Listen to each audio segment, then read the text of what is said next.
ജനാധിപത്യം, മതേതരത്വം, സോഷ്യലിസം. മതേതരത്വം, ജനാധിപത്യം, സോഷ്യലിസം ഇത് മൂന്നും കൂടി അംഗീകരിച്ചുകൊണ്ടാണ് രാജ്യത്തിന് സ്വാതന്ത്ര്യം ലഭിക്കുന്നത്.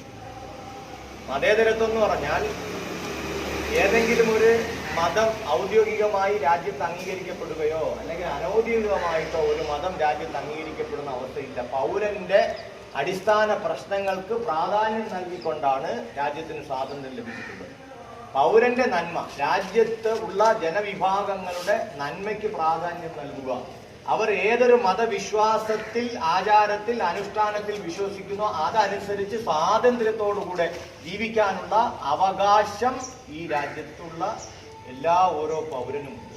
അത് ആരെങ്കിലും നമുക്ക് നൽകിയതല്ല, മറിച്ച് ബ്രിട്ടീഷ് വൈദേശിക ആധിപത്യത്തോട് ജീവമരണ പോരാട്ടം നടത്തി ജീവൻ ത്യജിച്ച് രാജ്യത്തിന്റെ സ്വാതന്ത്ര്യം ലഭിച്ചപ്പോൾ നമുക്ക് കിട്ടിയ ഒരു അംഗീകാരവും സ്വാതന്ത്ര്യവുമാണ് മതേതരത്വം എന്നുള്ളത്. ഓരോ രാജ്യത്തെ പൗരനും അവർക്കിഷ്ടപ്പെട്ട മതവിശ്വാസ ആചാര അനുഷ്ഠാനങ്ങൾക്ക് അനുസരിച്ച് ജീവിക്കാനുള്ള സ്വാതന്ത്ര്യം. പലരും പലപ്പോഴും പറയും ഈ രാജ്യത്ത് നമുക്കൊക്കെ സന്തോഷത്തോടെ ജീവിക്കാനുള്ള അനുവാദം നൽകുന്നില്ല. ഇത് ആരുടെയും ഓശാരമായി ലഭിച്ചതല്ല ഇത്, മറിച്ച് ഈ രാജ്യത്തിന്റെ പ്രത്യേകതയാണ് മതേതരത്വം എന്നുള്ളത്.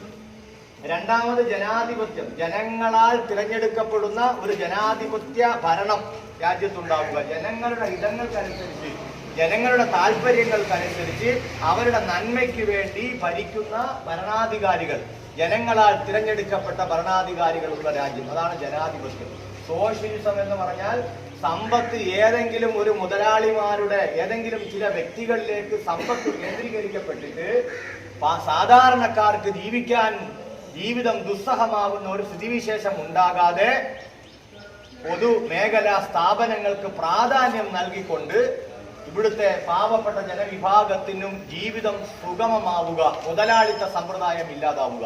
ബ്രിട്ടീഷുകാർ ചെയ്തത് അവർ ഈ രാജ്യത്തിന്റെ സമ്പത്ത് മുഴുവൻ കൊള്ളയടിച്ച് അവർ ചില വ്യക്തികളിലേക്ക് അത് കേന്ദ്രീകരിച്ചിട്ട് ബാക്കിയുള്ള ജനവിഭാഗത്തെ മുഴുവൻ അടിച്ചമർത്തി അവരുടെ അവകാശങ്ങൾ ഹനിച്ചുകൊണ്ട് ജീവിക്കുന്ന ഒരു സ്ഥിതിവിശേഷമായിരുന്നു. ആ മുതലാളിത്ത സമ്പ്രദായത്തെ തൂത്തെറിഞ്ഞുകൊണ്ട് സോഷ്യലിസം നടപ്പിൽ വരുത്തി ഇന്ത്യ രാജ്യത്ത് സ്വാതന്ത്ര്യം കിട്ടിയപ്പോൾ. അപ്പൊ 3 അടിസ്ഥാന തത്വങ്ങൾ കൂടി ഈ രാജ്യത്ത് നമുക്ക് 1947 ഓഗസ്റ്റ് 15 സ്വാതന്ത്ര്യം കിട്ടിയപ്പോൾ ലഭിച്ചിട്ടുണ്ട്. ഏതൊക്കെയാണ്? 1 മതേതരത്വം, 2 ജനാധിപത്യം, 3 സോഷ്യലിസം.